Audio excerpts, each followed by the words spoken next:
About 80,000 doses will be given out all over North Carolina starting tomorrow. Meanwhile, here in Guilford County, the health department has not said how many Johnson & Johnson vaccines they expect to get just yet. Looks like my story is looking for the information here, and I'm not seeing it.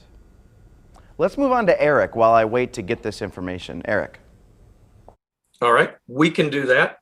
So the North Carolina Senate failed to override Governor Cooper's veto on a school bill. This would direct all public schools to offer in-person learning. And now the Senate's vote Monday night fell just a little bit short of the 3/5 majority that's needed to advance the question to the House.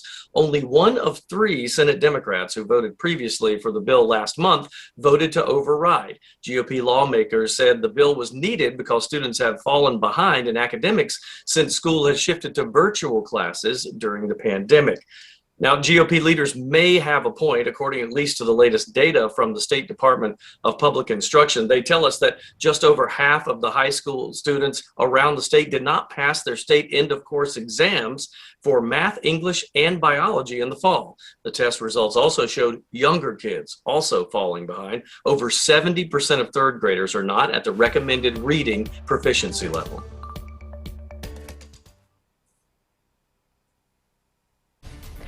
All right, let's take a look now at your headlines in the 4 to 5 roundup. You know, when this pandemic all began, people were joking that we would have a baby boom after being in lockdown, but nearly a year later, the opposite is actually happening. Birth rate data from 28 health departments shows a more than 7% decline in births in the month of December in 2020. That is 9 months, of course, after COVID-19 was declared a pandemic.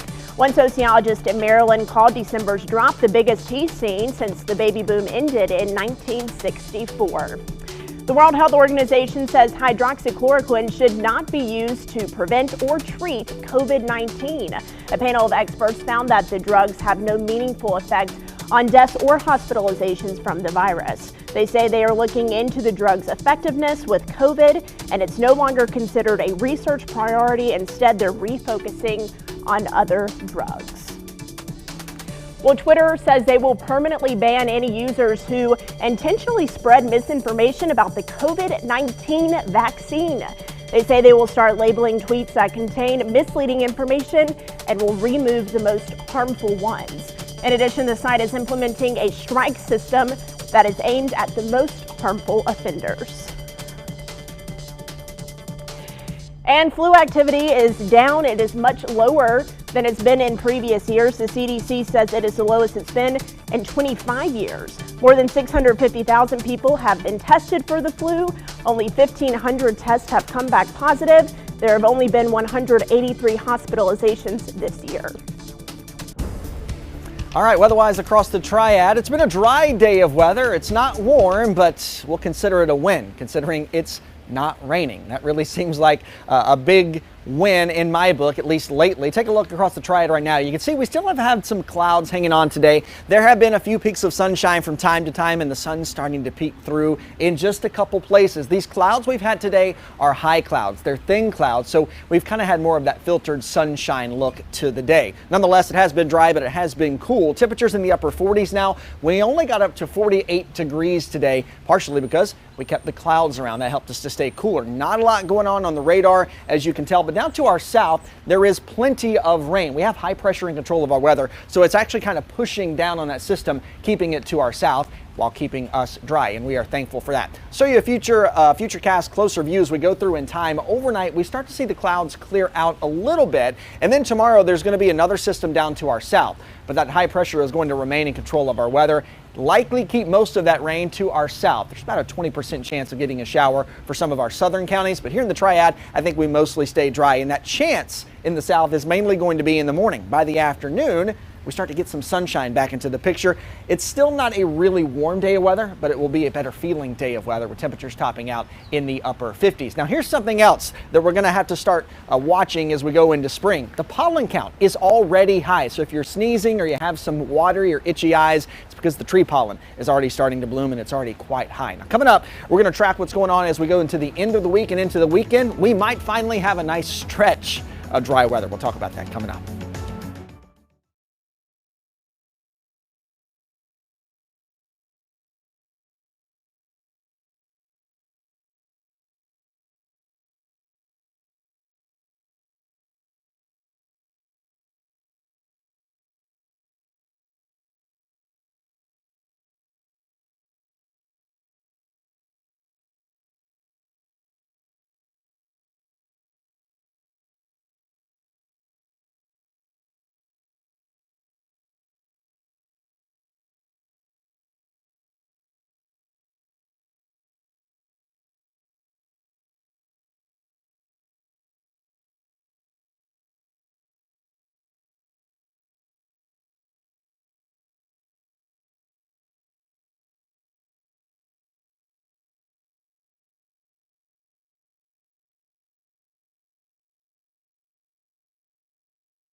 You probably know this, but the video game industry is huge. Now, we're talking worldwide, not just across the country. Believe it or not, there are professional video gamers, there are professional competitions, and they pay big bucks. Some people make a living at playing video games. Well, our friends at UNCG, they've taken notice of this and they're making a few changes. This is really unique. I spoke with Dr. Karen Bull and Todd Sutton about their new esports program that will open this fall.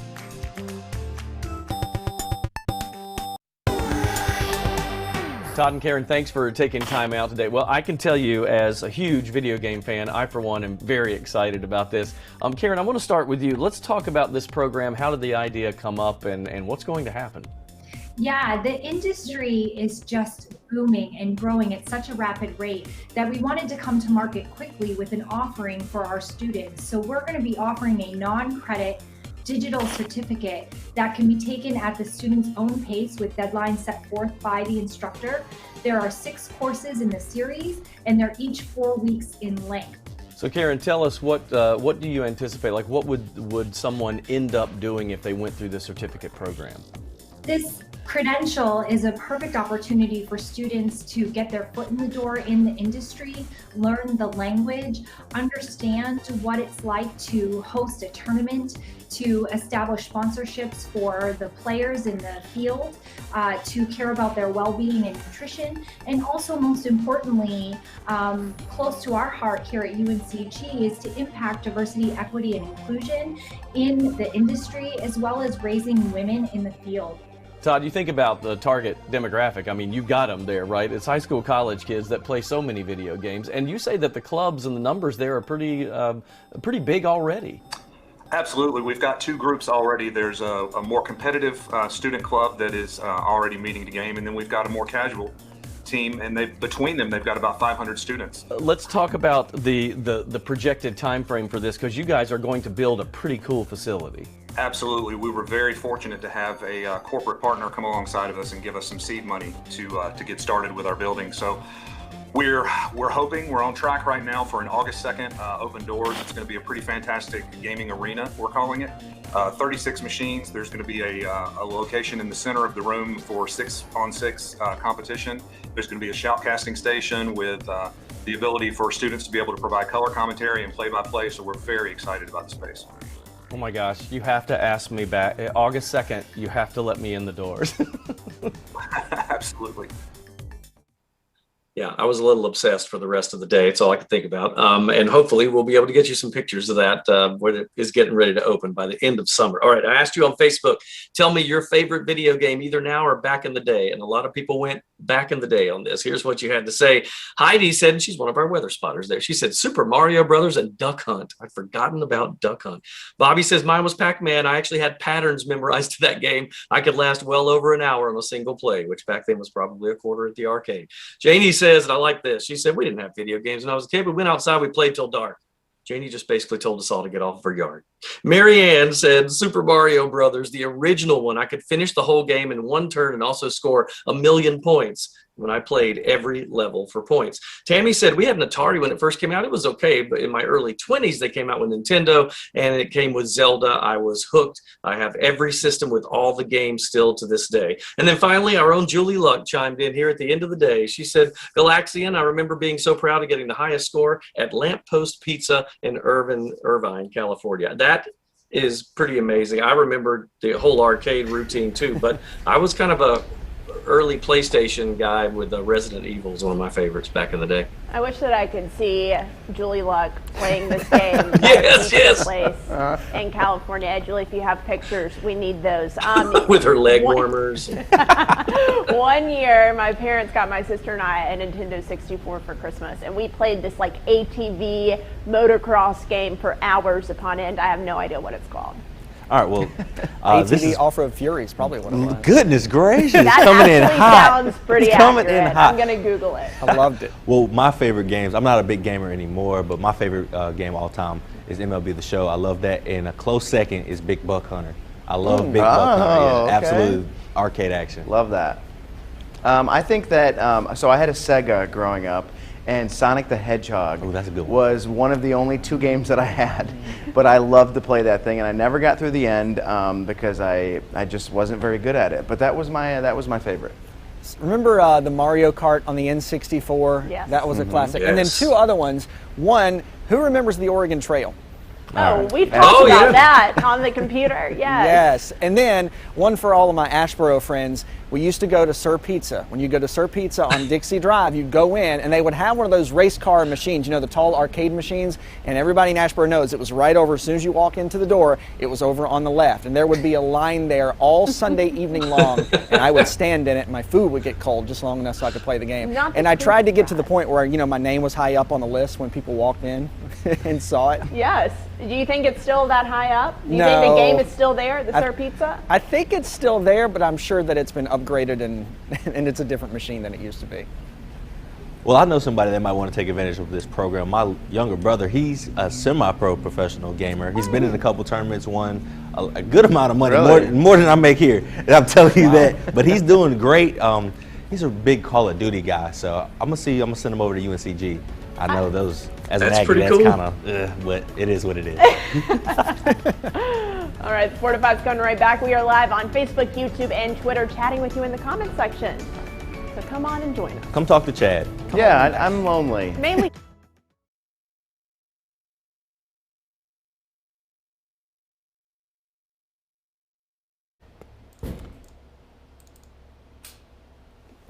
I tried to call him up, but I'm gonna call him now. I'm gonna use TX3. TX1 for some reason has been giving me an issue, and I don't know why that is.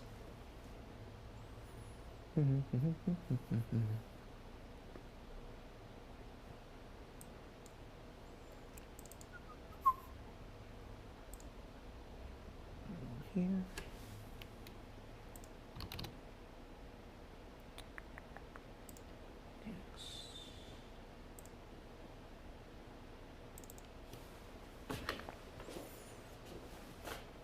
All right, looks like he picked up, so we'll wait for the video to come in. Video starting. That's good.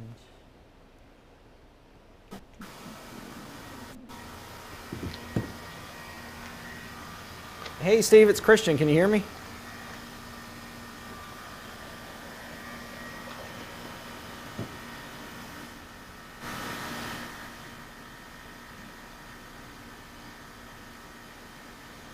Hey Steve, it's Christian. Can you hear me?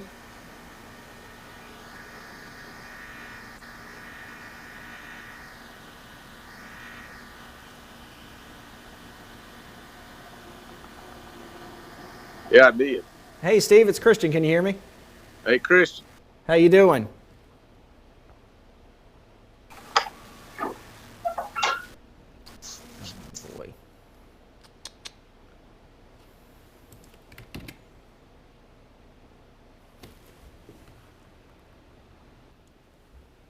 Oh boy.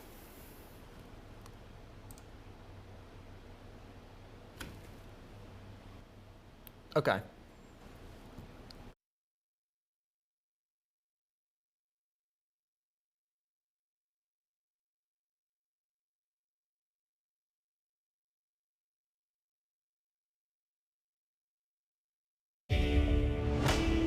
Have you heard this interesting claim about your eyeglasses? Apparently, you're better protected against COVID-19 if you wear glasses.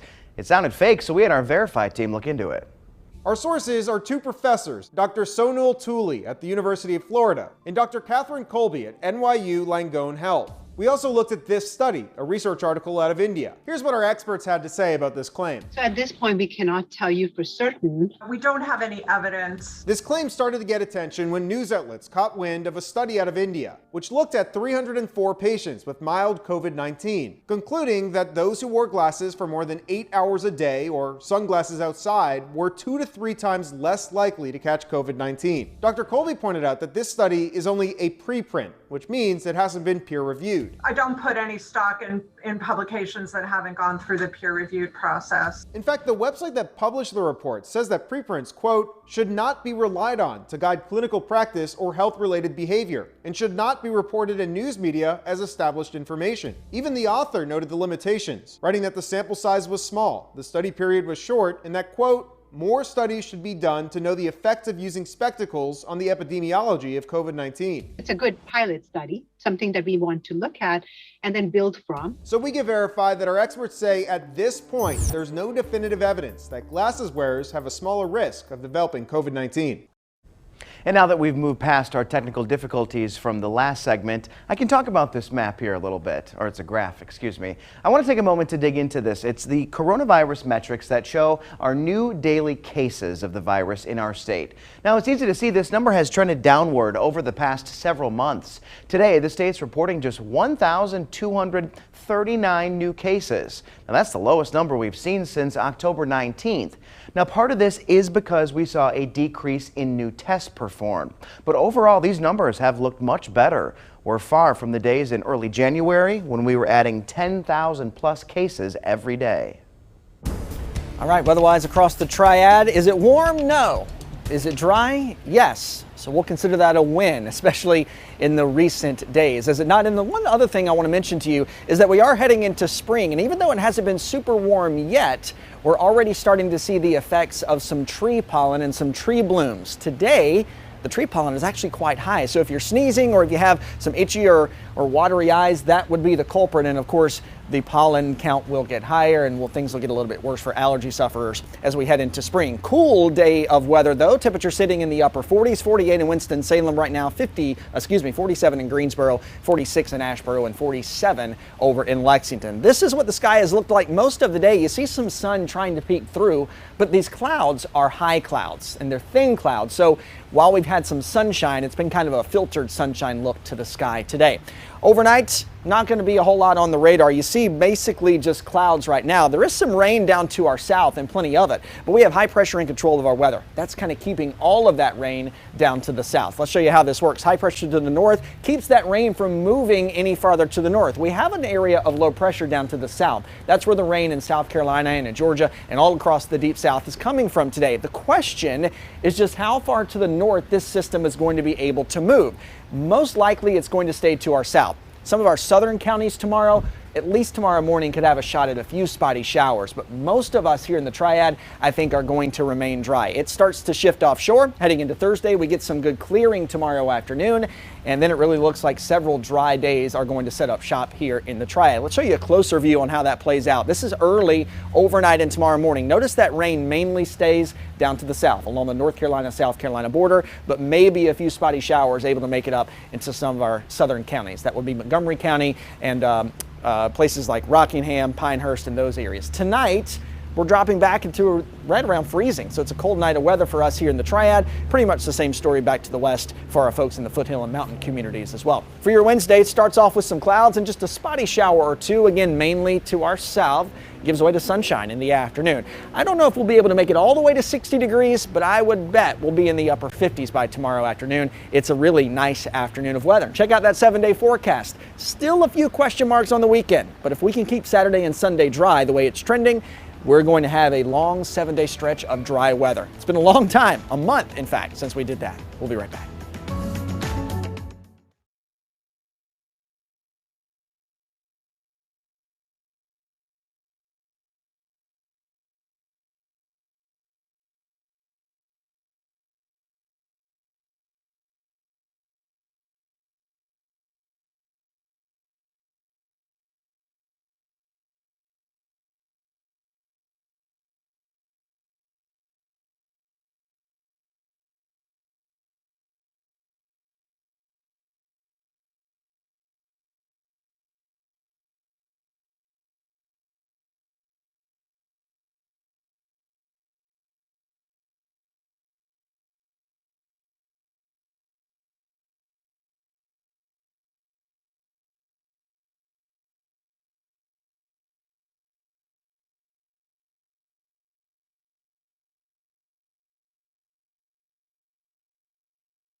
Well, the internet and things like TikTok, they're great for learning a variety of different things. And a lot of times some things go viral and we really just don't understand why, like this video. I thought 100% that when they said that there's a 30% chance of rain, that it meant that there was a 30% chance that it was going to rain. I never, ever, ever knew that it meant that there's 100% it's going to rain and it's going to be in 30% of your area. Okay, while she might not be completely correct, she's on to something. Have you seen this video? I have seen this video, and I am not smart enough to decipher it. So that's why we brought you here. Well, honestly, in meteorology, it's one of the most confusing things that we do on a day-to-day basis and that we try to message to you. So let's talk about the POP, or the probability of precipitation, the chance of rain. I think it's called soda, not pop. Pop, soda. I'm just kidding. Get him out of here.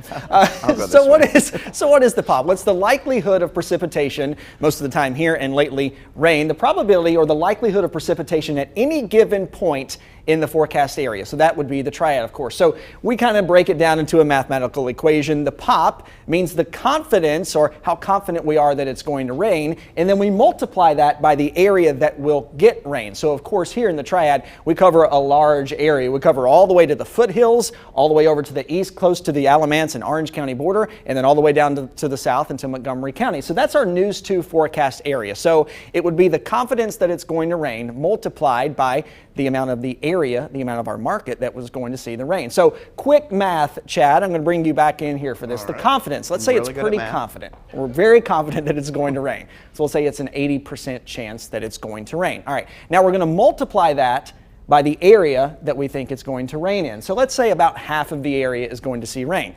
0.5, quick math, 0.8 times 0.5.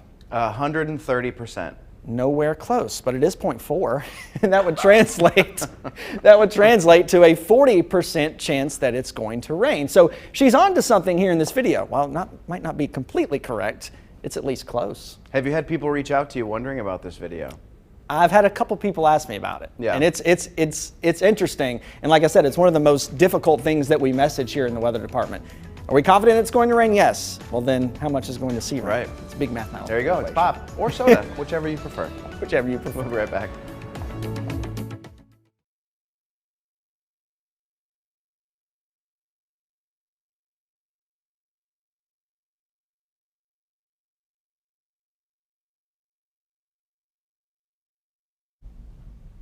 Hello, ice cold milk and an Oreo cookie. They forever go together like a classic combination.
Good afternoon, everybody. Welcome back to your 4 to 5. As we approach the last 30 minutes here, I'm Eric Chilton alongside Maddie Gardner, Chad Silber, Jalen Gilkey, and Christian Morgan. We are all here. We are so glad you're joining us this Tuesday afternoon. Eric Chilton has really had some energy the last couple days. I'm digging it. You drinking coffee, taking espresso shots right before the animation rolls? It's my mineral water. That's what it is. Oh, I do love Topo Chico. Is that sparkling or still? The glass bottle made it seem like it might be something else, but I can confirm it is no. water because I drink the same kind. It's not the weekend yet. You sure? We're way off from the weekend. We're good. There it is, Topo Chico. Topo Right. Chico. Topo, right out of excuse me. Texas. It's the fizziest fizzy water on the market, See, in my opinion. is. You guys will appreciate that I thought it was Topo because of Top of the Hill. Oh, Chapel Hill no. reference there. I didn't. You're welcome. Yeah, that went over my head too, Chris. There you go. For the UNC folks around here.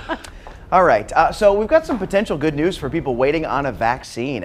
One of the biggest advantages of the Johnson & Johnson vaccine, it only requires 1 dose. But now there's hope for people who might be allergic to Pfizer or Moderna's vaccines.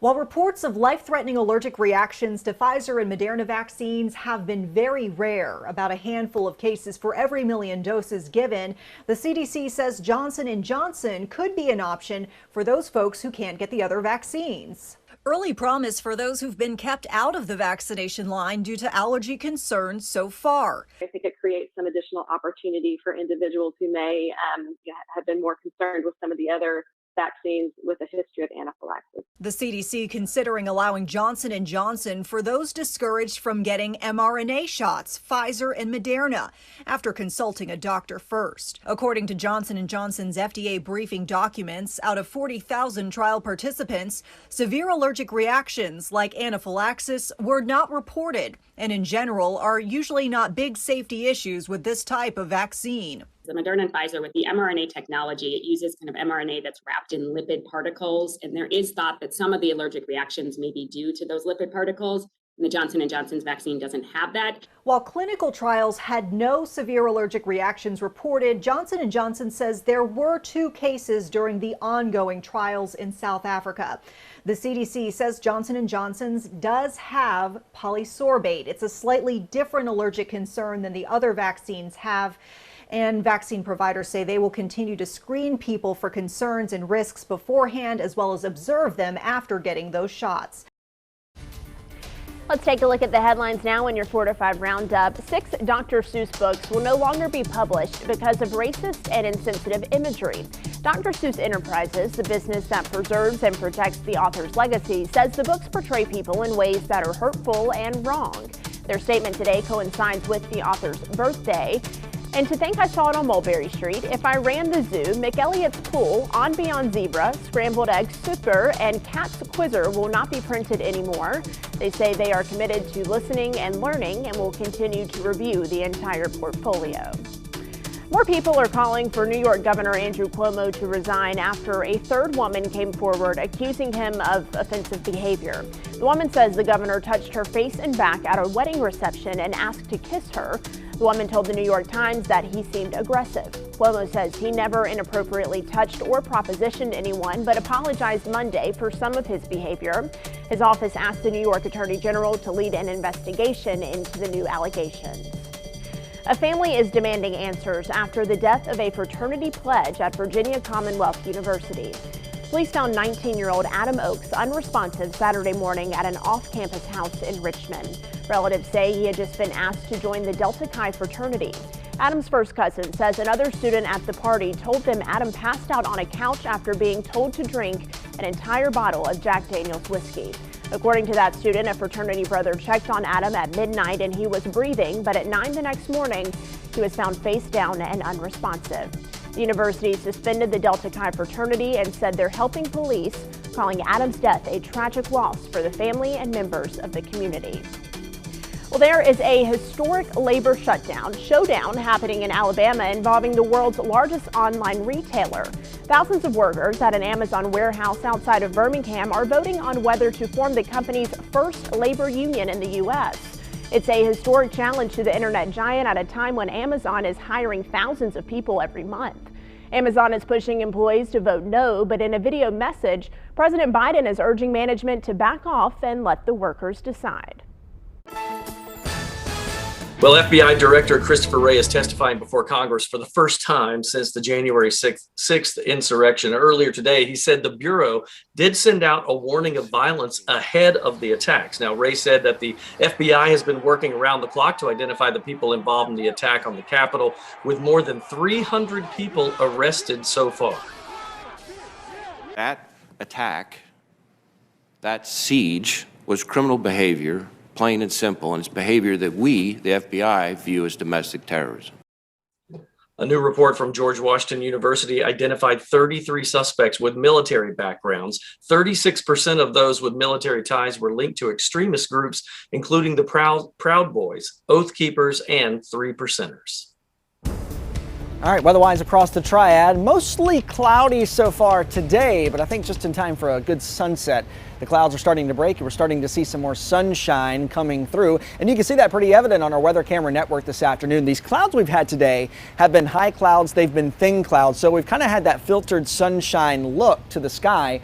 But I do think that we're setting up for a good sunset tonight. Take a look. Our clouds have really been coming from the system way down in the Gulf, and that's the one that's kind of been the problem child of the forecast this week going into tomorrow. Will we see some rain or will we stay dry? We'll talk about that in just a moment. By the way, talking about the sunsets, we are 6:15 tonight. And then in just 2 weeks, we spring forward as daylight savings time begins, and we'll add an hour to our sunset. We'll be back to 7:30 sunsets. Boy, won't that be nice. Temperature-wise today, it's been quite cool. We're still stuck in the upper 40s, 48 in Winston, 47 Greensboro, 46 in Asheboro, and 48 over in Lexington as well. You can see that system down to our south. Plenty of rain across the deep south, but we've got high pressure in control of our weather. That's keeping all of that rain just south of us on the North Carolina-South Carolina line. And as it tracks to the north, there could be a few spotty showers early on for your Wednesday morning, but I think most of us are going to stay dry, and we may be setting up shop for several dry days here in the Triad. We'll dive into that 7-day forecast in a few minutes.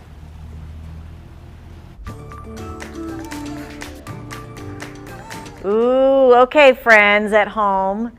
You need to be covering one eye and stepping back. All right, Chad, what's the lowest line you can read? I think I can read the bottom one. What is it? PEZOLCFTD. Oh, that's pretty good. Okay.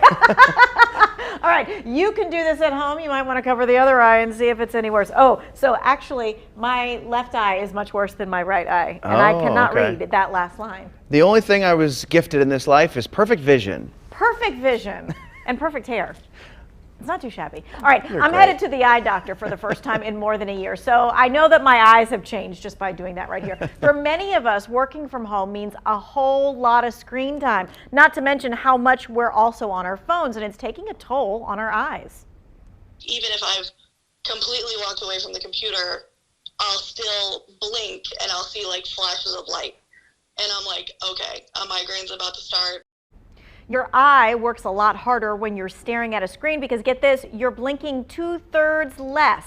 That can mean sore, burning eyes, light sensitivity, blurry vision, and even neck pain. We're evaporating more tears, which is causing us to be blurry. Once we're blurry, then now we start to strain in our eyes. Just it's this whole hamster wheel. So the solution is try the 20-20-20 rule. You got 20 minutes on your screen. Then you want to look at something for 20 seconds that is at least 20 feet away from you. So that picture on the wall, that's fantastic. Go ahead, look at it. 20-20-20.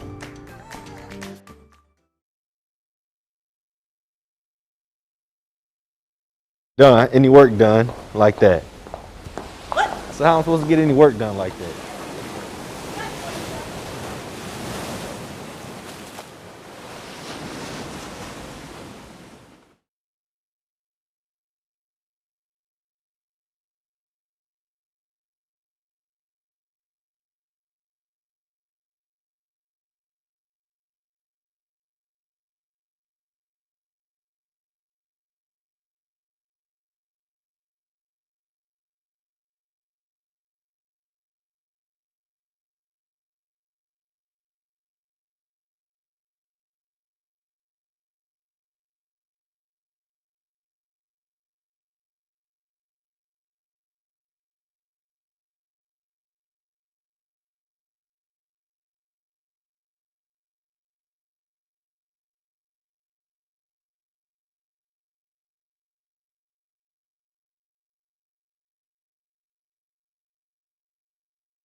As many people struggle through the pandemic, many others are doing what they can to help.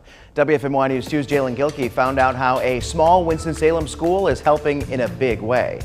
In a big way indeed. Many of us are blessed, myself included, and don't have to worry about food security. But it's become a reality for a large number of people during this pandemic. So the students at Calvary Day School wanted to make sure those people received the help they needed. Students and parents collected almost 6,000 pounds of food for the Winston-Salem rescue mission. It was way more than they expected to come in. 16 barrels, 6,400 pounds, and the rescue mission let us know that equates to 5,333 meals. Head of school Richard Hardy is thrilled at how his school came together to get behind such a great cause. That by doing something very small, it can make a big difference in the lives of other people. And hopefully it inspires within the hearts of our students a desire not just to do this at one time during the year, but where it would be part of their life pattern or their life practice to be a blessing to other people. I just love these type of stories when people come together for the betterment of others and they do what they can. They might not even know these people, but their impact will be felt throughout the area. Well, and don't think for a minute that the kids don't, you're teaching them a lesson that does stay. He's right. This lesson will stay with them. I've noticed it with my little ones too. When they do something like this at the elementary school, they remember it next time. And kind of the innocence of a child is a really cool thing when it comes to the act of giving. And I love that they're encouraging us and their students, and hopefully, they'll take that out into their communities like you were saying and do similar things to help others. And I think it's so important that people see, especially at a young age, that there are people who are different than them when it comes to food insecurity or, socioeconomic status. I mean, we all kind of live in our little bubble, and so it's nice to be able to get out of that bubble and see that there are other people out there, and some of them might be struggling, and there are ways to help. And you're absolutely right, Chad. It's all about getting outside your bubble, outside of your comfort zone, because not everyone is living in that plush of a bubble that you're in. We know that food banks, especially our local ones here, have seen more people than ever throughout the pandemic, with unemployment numbers being higher. So I think that this is a perfect opportunity to talk about many different topics. And so great that they just blew that record or that goal right out of the water. Absolutely. Awesome. And Mr. Hardy did mention, he said, most schools, a lot of schools, they do their food drives during holidays, Thanksgiving, Christmas time, but they chose to do the end of the winter because he knew there wouldn't be as great of a supply and the need would be just as high. Very smart. We'll be right back.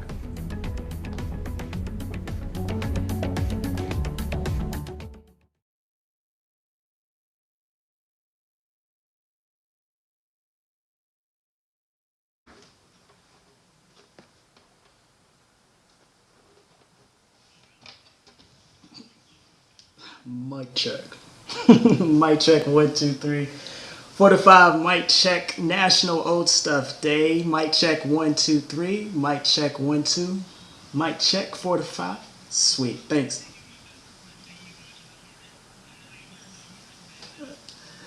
Yes, this is very true. LaMelo was balling out of control. I'm proud of the man. 19 years old, balling on them, man. It's crazy.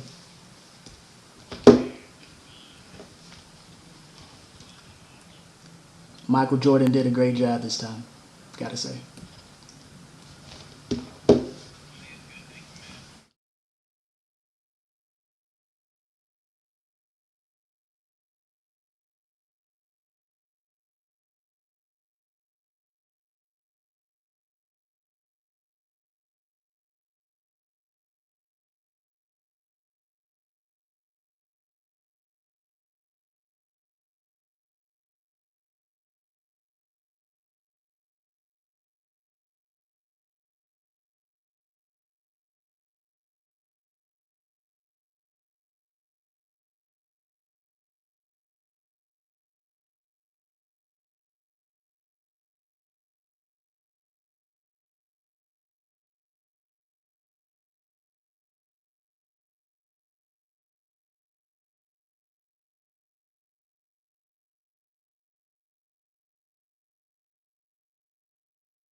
Welcome back to your 4 to 5. You know, every day seems to be a random national holiday for us to celebrate, but today WFMY News 2's Brian Bennett shows us why we get to celebrate the things that remind us of our past. Now, maybe it's just human instinct, but oftentimes we always have our eyes on what's the newest and the latest. That's why days like today are so important, because it gives us a little blast from the past. What am I talking about? National Old Stuff Day. That's right, out with the new and in with the old. That's right, guys. It is National Old Stuff Day, and some people are actually taking the time to reflect, while others are taking the time to just throw all that old stuff away, and that would be me. But anyway, to each his own. There's no really right or wrong way to celebrate. And to honor the day, we took to social media to see what ancient things you guys were posting. All right, let's move right to it. We're going to start with Grub with Grainer, who says, obviously he's an 80s baby, a time capsule, my childhood, sports cars and stickers. Ninja Turtle stickers are scratch and sniff. They still smell like pizza after 30 years. Pretty amazing and disgusting at the same time, I might say. This is not a MacBook Pro, guys. This is a Remington Rand, all right? And at Book Club CT says this is our favorite. Moving right along, this is actually old post office boxes, okay? And this is from the Civil War era. And she says this is amazing that they're still standing.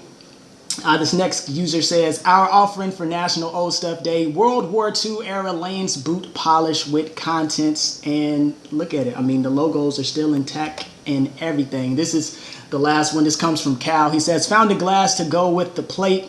It's from the San Antonio World's Fair, Hemisphere 1968. I was born about 20 years later, guys. So happy National Old Stuff Day to everyone in the studio. I appreciate it, Brian. I can show you, while you were talking, Brian, I went ahead and found this. That's a mic flag from my first TV station. That is old. Oh, that's cool. So you're a thief. I am. It's broken. Interesting. It almost looks It was like broken. They threw it out. I'm not going to let that go to waste. It almost looks like the Anchorman kind of just style. It does, there. doesn't it? Action News 15. Stay classy, Joe. I love that. Old things. What do I have? Oh, sorry. Somebody who's going first? It's you, man. Go ahead. Okay. All right. So I've got like my grandfather's old military, when he was in the Air Force back in the day, got his old uniform. So I cherish that. I don't really have too many old things, but I wish that I did. You know, I used to have an Atari when I was a little kid, and boy, I think that thing would be worth some money now. I'm trying to think of the oldest thing I own. I think currently it's my grandma's Bible, which obviously is super special to me. But I think that might be the oldest thing I have. I'm the type of person who likes to get rid of things. My sister is the same way. Our mother is the opposite, but we appreciate that because when we need old things or old photos, she always has it at the ready. Right. And I'm quick to throw things away. I'd probably say the oldest thing I have is, I would probably say the Super Bowl football from when the Tampa Bay Bucks won the first time. My grandfather gave it to me. It's a month old? No, my grandfather gave it to me the first time That's they awesome. won. He was a Bucks fan. I would say that's probably the oldest thing I have. And my buddy Eric, we like to celebrate him on National Old Things Day as well. You know? I knew it That's was right. coming, and That's it's I was just waiting not for right. that. Wasn't me this time. It's not even okay. I'm a walking artifact. You're not. I You're think too. spry. Well, compared to Jalen, I am, that's for sure. That is a fact. It almost looks like he's in a museum anyway, just the backdrop. There's all those great things back there. Y'all are so mean. This is kind of a museum back here. I think Christian. I think my two favorite old things, both of which came from grandpas, one on each side of the family. Number one would be my grandpa Morgan's old Army uniform that we got, and we kept that whenever he passed away, and we've got that.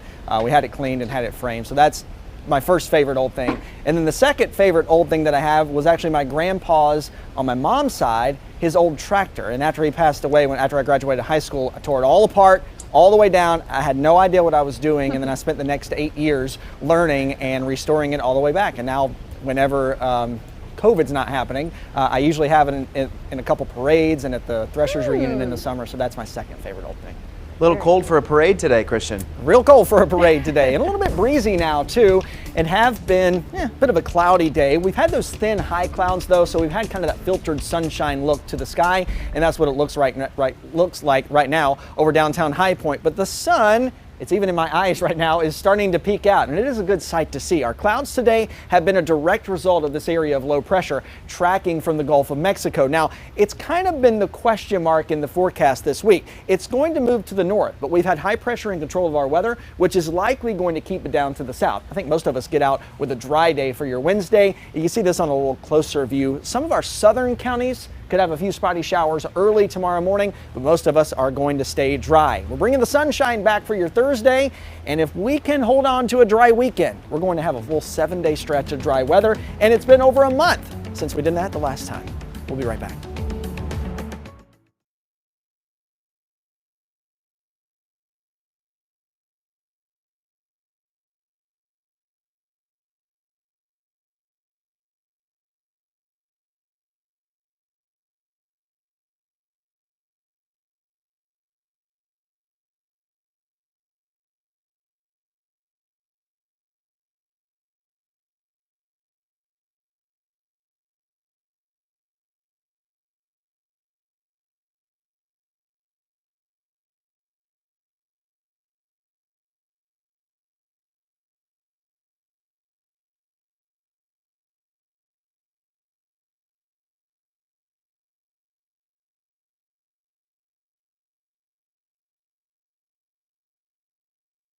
By the time, yeah, they always say 90 days.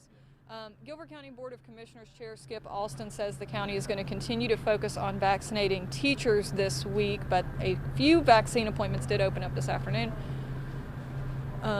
Yeah.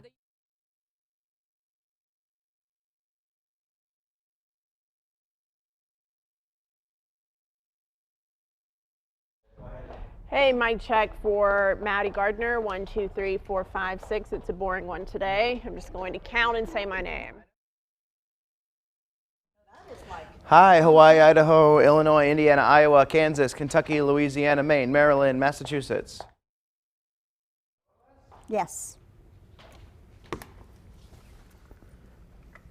Spring is sprung. I'm excited for dinner. Even though Chad gave me a good snap. What's for dinner? Come over here, Maddie. You gotta take a photo in our, what do you call this Hi, color? Kelly, I'm here. Hey there, Joe Biden said Brett Anderson and Tim Buckley can get a vaccine before the end of May, and Maddie Gardner and Julie Luck and everybody, the whole fam. All right.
It's time for my 2 cents. I have a lot to say to the haters, to the negative Nancys and Nellies, so I'll just start with this. Stop.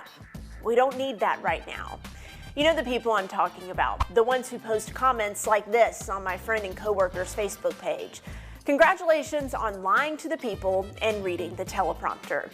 Or the ones who send us emails about a dress that was worn on TV, calling it tasteless and telling us we're supposed to represent decency and respect. Comments and messages like this are regular occurrences with this job and expected at this point, which is sad but reality. I respect that everyone has different opinions, and I know feedback comes with the territory. But I think the problem is that people think they press send on a comment and it flies off into cyberspace where nobody sees it. It's some kind of cathartic venting that allows them to blow off steam. They either don't know or don't care that real people read these mean things and are affected by them. So allow me to just clear that up. We see them, and it doesn't make us feel good. Feedback is welcome. Rudeness is not. Comments are great. Trolling is bad. And let me just say, negative commenters, even though they have become more common, are still the minority. There are nice comments, and they are appreciated. We all live in this community together, and we all want to connect, but words and comments carry a lot of meaning. So today, I'll leave you with this. Be kind to other people. That's my 2 cents. That's your 4 to 5. WFMY News 2 at 5 starts now.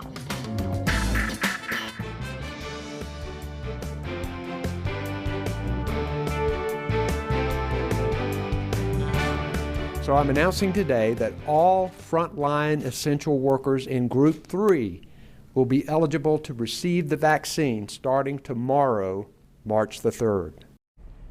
You heard Governor Roy Cooper. With more vaccines coming to North Carolina, the rest of Group 3's essential frontline workers will be eligible to get their shots tomorrow. That is a week ahead of schedule. So this includes Postal Service employees, grocery store workers, first responders, restaurant employees, and public transportation workers. A whole new round of people able to get vaccinated against COVID-19. WFMY News 2's Grace Holland joins us live now with what this means for Guilford County's vaccination efforts. Guilford County Board of Commissioners Chair Skip Alston says the county is going to continue to focus on vaccinating teachers for the rest of this week. However, a small number of vaccine appointments did open up this afternoon. Those are for some locations like the Greensboro Coliseum. Those have already filled up, but Alston also says he thinks this quicker move to Group 3 is going to help the county as it starts to plan for next week. That would allow us to also make appointments for the new FEMA site for next week. So they're going to be vaccinating 3,000 people per day for 7 days a week. Now that FEMA site he mentioned there opens at the Four Seasons Town Center and will vaccinate 21,000 people a week. That will open next week. Alston estimates there are about 60 to 70,000 frontline workers like grocery store workers in Guilford County. Nancy Kimbrough owns Bestway Grocery in Greensboro and says 2 of her employees have already scheduled appointments for Wednesday. I think it's great that it's moved up from the March 10th. Frankly, you know, originally we had hoped it would be a little sooner, of course, but it's any day, we're ready. Governor Cooper says the arrival of the Johnson & Johnson one-dose vaccine played a part in the decision to vaccinate frontline essential workers sooner. Forsyth County expects 9,000 doses of that vaccine this week. That's in addition to doses of Moderna and the Pfizer vaccine. Now, Guilford County has not said how many doses of that Johnson & Johnson vaccine it is expecting. We are expecting to learn those details tomorrow from Guilford County health officials during their weekly coronavirus update.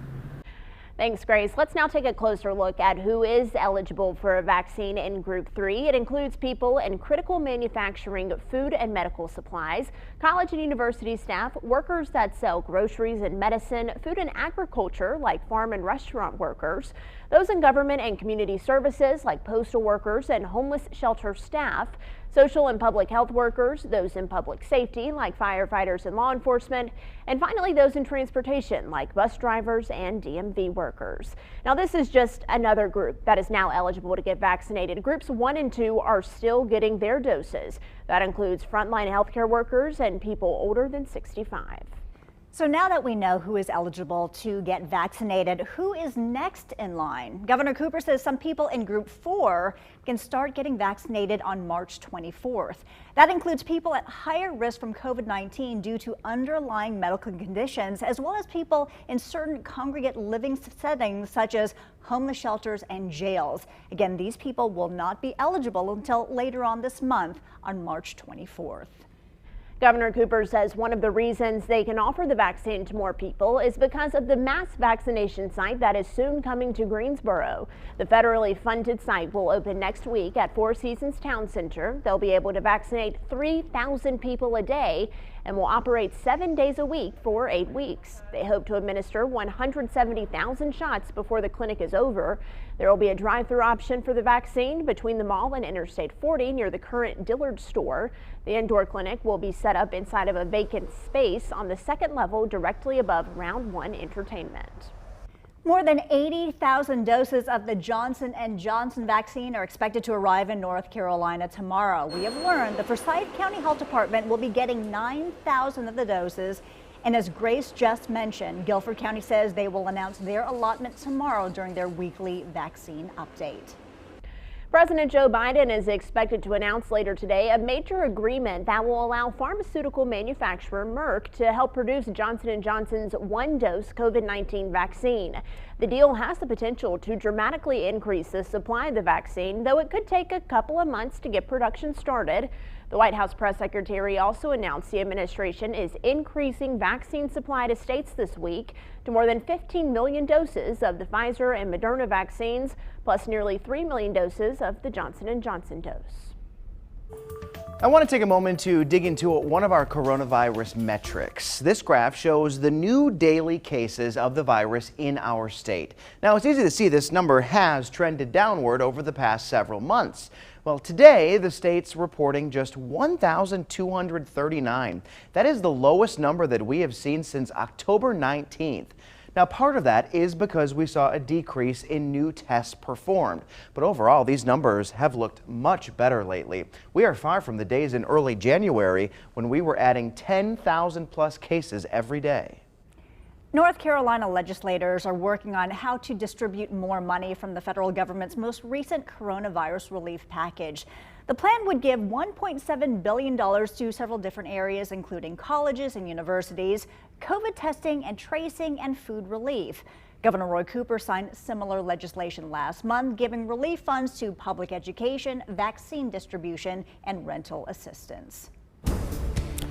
Little check-in on the weather from outside here in the Weather Garden. Today, things are definitely cooler, feeling a bit more winter-like. You have that low humidity, that brisk feel to the air that you expect as we enter early March. Temperatures are cooler than average right now in the upper 40s. That's about where we topped out this afternoon. Still some cloudiness on our sky cameras. We've been going back and forth with these high-level clouds throughout the course of our afternoon. There's the live look over Greensboro. You might have seen some of these cool clouds as well. One of our weather spotters, Wes Grimes, just sent me this photo. You check it out. This is actually sometimes called a mackerel sky. It kind of resembles fish scales, right? These are cirrocumulus clouds, and kind of at high levels, they have that cool pattern on a day like today. We're on the outer fringes of this weather system that'll be passing us to the south tomorrow. Now, passing us to the south is pretty good news. What that'll mean is that overnight tonight and tomorrow morning, yes, there's rain, but primarily, unless you live south of Asheboro, you're likely to stay dry tonight and tomorrow. And by lunchtime, we should all be dry across the area. And we have a chance to warm up tomorrow afternoon as well. So the rain chance is very low for Wednesday. That's a change from a couple of days ago. And it's mainly just south. Now, for the afternoon tomorrow, I think we have a shot with sunshine and a decent breeze to get up close to 60 degrees. Coming up in the 7-day forecast, I'm going to show you how many dry days we could possibly string together in a row. Don't miss this. Next year, Archer Elementary School in Greensboro will no longer exist. The school will be renovated and replaced. While parents and staff feel caught off guard about this, the district says this is nothing new. It's just starting to feel more real. WFMY News 2's Jess Winters explains. Parents and staff tell me they feel blindsided. Archer Elementary will cease to exist, but turns out this was part of the master facilities plan all along. Archer will never open again as Archer. It's a Montessori school.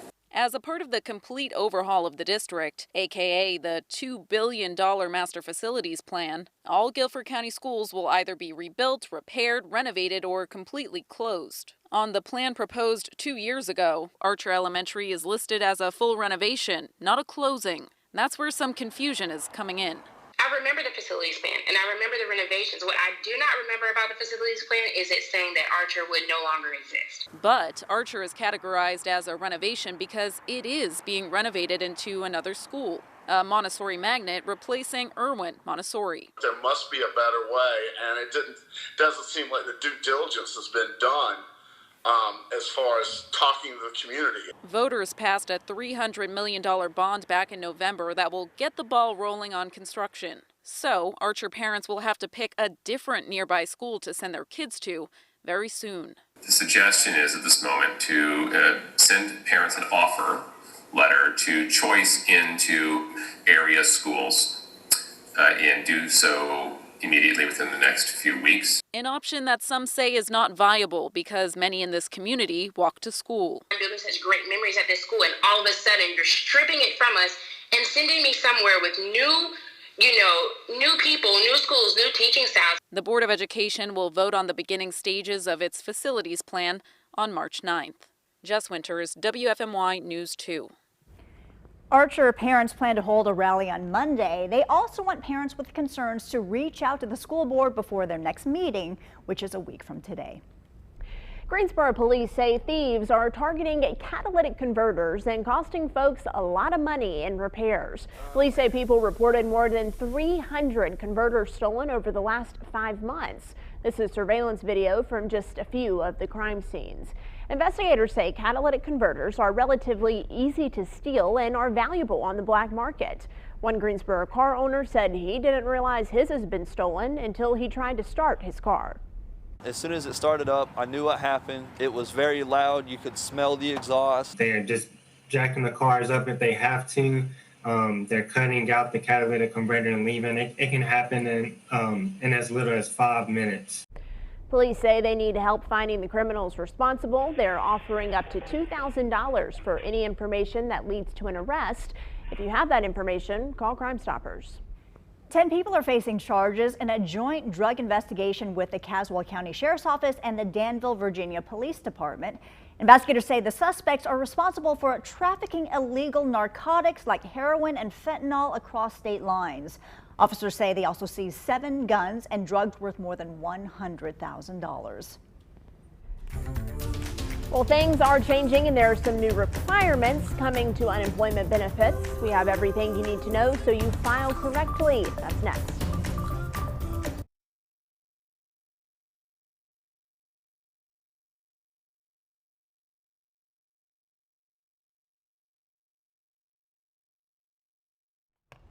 Hey, ice cold milk and an Oreo cookie, they forever go together like a classic combination.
All right, so check it out here. Governor reinstates the work search requirements for folks on unemployment. That's the headline, of course, but there's a little bit more to that. If you're receiving unemployment benefits now, you do not have to worry about this. Make sure you don't miss this.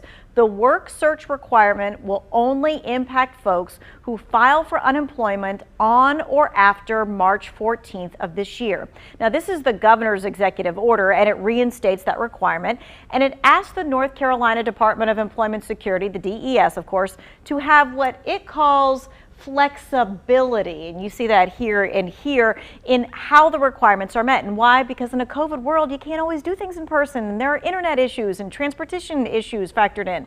Well, this executive order came out Monday, so figuring out how the order works in real life isn't set in stone yet, but here are a few examples. This new executive order, in essence, is just re-implementing the previous work search requirement, which is individuals would have to look for and maintain record of a minimum of 3 job searches per week. They're encouraging the division to be flexible in what they consider a work search to be. There is some flexibility that may be given to attending a virtual workshop or a virtual networking event or something like that. What the division is being encouraged to do is to be flexible in how they're actually verifying or asking individuals to produce that. So it could be that they can verify it over the phone. It could be that they take a picture of it and text it in. It could be emailing it in. It could be uploading it. Another requirement besides the work search itself, as of March 14th, unemployment claimants must register online with NC Works. Now, this can actually help in the job search and keep a record of it for you as well. All right, this just came out, so you may have more questions about this, or you may have other questions about unemployment or jobs. We have 3 experts to talk about those issues and those topics. Who is hiring? How do you find the information? It is tonight at 5:30. You can text your questions. See how our forecast did for you today. Hold me to it is what we call it, where we give a prediction, then grade ourselves.